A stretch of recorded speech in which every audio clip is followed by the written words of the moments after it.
Hello, good morning to all of the students. Today we are going to start the topic success and excellent. Success और excellent, इसके बीच के अंतराल की समझते हैं कि आपको कैसे एक्सेलेंट के पीछे जाना है, तभी आपको सक्सेस आपके पीछे आ जाएगी। पहला नंबर बात है इसमें आपको कि सक्सेस के लिए की पॉइंट और एक्सेलेंट के लिए की पॉइंट क्या क्या चीज होता है, इस की पॉइंट को आपको ध्यान करने की जरूरत है। की पॉइंट जो होती है जो आपको सक्सेस या एक्सेलेंट बना सकती है। दूसरी पॉइंट है इसमें कि सक्सेस के लिए आपको किसी भी चीज को पहले आपको रीडिंग आना चाहिए। रीडिंग कहने का मतलब कि आपको अच्छे से रीड करने आना चाहिए। रीड करने के बाद बहुत सारे बच्चे बहुत सारे स्टूडेंट ऐसे हैं जो कि सिविल सर्विस की प्रिपरेशन कर रहे हैं, वो तो रीड करना चाहते ही नहीं है।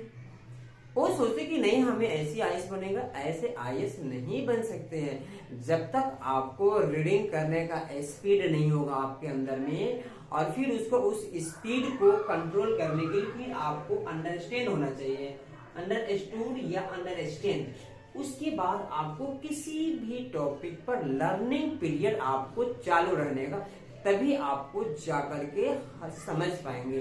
अदरवाइज ऐसे समझना बहुत दूर की बात है। लेकिन उसमें ये आता है फिर थिंकिंग भी होना चाहिए। आपकी थिंकिंग बहुत ही वेस्ट पावर का होना चाहिए, जो कि आप उसको सोच करके आप वहां पे अच्छे से इम्प्लीमेंट कर सकते हैं। और जो भी इसका जो प्रक्रिया जो आपके में किए हैं वो सभी को आपको नोटबुक पर लिखना पड़ेगा। आप उसको आंसर राइटिंग बोलिए, आप उसको प्रैक्टिस बोलिए, ये सभी एक ही है। लेकिन जितना आप उसको प्रैक्टिस करेंगे उतना ही आपके पास वो रुक पाएगा।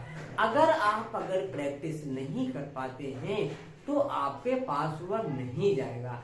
आप सोचते हैं कि सर मुझे तो बहुत बड़ी नॉलेज है और मैं एग्जाम क्वालिफाई कर सकता हूं, तो ये भ्रम हटा दो कि आप एग्जाम पास कर दे। मैं ये नहीं कह रहा हूं कि आप एग्जाम पास नहीं कर, आप एग्जाम पास कर पाएंगे, लेकिन बशर्ते ये है कि आपको टॉप करना है। तो टॉप करने के लिए टॉप कुछ अलग अलग कंसेप्ट होता है, जो कि सभी कंसेप्ट को आपको ध्यान में रखना है।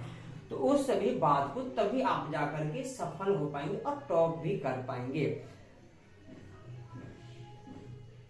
लेकिन दूसरी पॉइंट इसमें नेक्स्ट पॉइंट में अगर मैं बात करूं तो किसी भी चीज की आपको यह पता होता है कि जानने और सीखने और दोहराने की जरूरत होती है। जब तक आप दोहराएंगे नहीं तब तक वह आपके पास रिमेम्बर होगा नहीं, याद तो कर पाए नहीं। इसीलिए आपको जानने की कोशिश करें और सीखने की कोशिश करें और उसको आपको दोहराने की कोशिश कीजिए, तभी आप जाकर के सफल हो पाएंगे। और अपने राइटिंग को, आप अपने आंसर राइटिंग को 750 मार्क्स जो मेंस का होता है उसमें आप अच्छे से नंबर उठा पाएंगे। और आप हमेशा ध्यान कर लीजिए कि याद रखना कि एंट्री उसी की होती है जिसमें पावर थिंकिंग, और ग्राउंड एंट्री में उसकी पावर बहुत ज्यादा थिंकिंग है और स्ट्रॉन्ग पावर है। एंट्री उसी की होती है, वो ही टॉप कर सकता है। आप भी टॉप कर सकते हैं, लेकिन आप अपने थिंकिंग को स्ट्रॉन्ग नहीं बनाते हैं।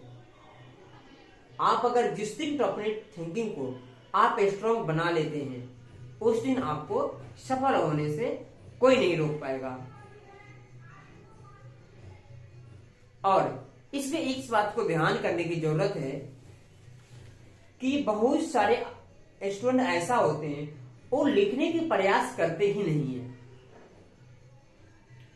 कि जो प्रयास करना ही नहीं जानते हैं। जो स्टूडेंट्स प्रयास करना ही नहीं जानते हैं वह उन्हें हर समस्या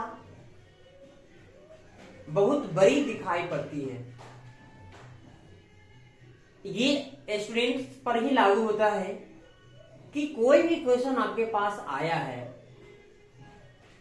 आपको अगर लिखने की कैपेसिटी है, थिंकिंग पावर है आपके पास, तो आपके पास में कोई भी बड़ी समस्या नहीं है।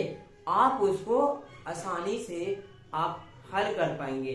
कोई समस्या नहीं है। आप अपने एग्जाम को अच्छे से सफल होंगे, जिसमें कि 750 मार्क्स का जो रिटेन एग्जाम है, इसमें कम से कम आपको तो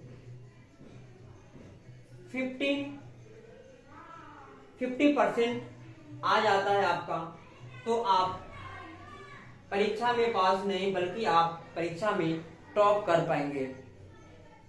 थैंक यू।